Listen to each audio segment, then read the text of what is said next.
পটল ভাজা, মাছ ভাজবো।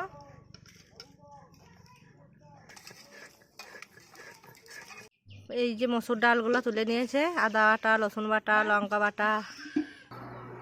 এই যে আমি একটা পেঁয়াজ দিয়ে দিচ্ছি, এটা চিলি চিলি করে কেটে নেব।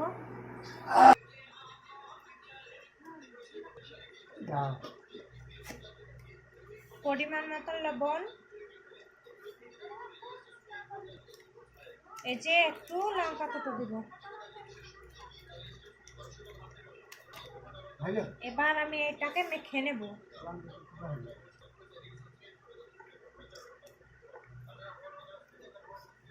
এই যে আমার এগুলো এটা মাখানো হয়ে গেছে, এগুলো আমি ভেজে নেব। এবার কড়াই দিয়েছি, এর মধ্যে এবার তেল দেব।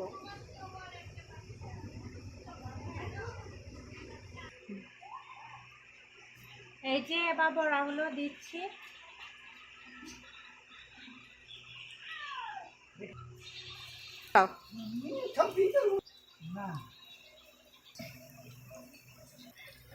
এই যে আমি নিচ্ছি, এই যে আমি বড়াগুলো তুলে নিচ্ছি, আমার ভাজা হয়ে গেছে।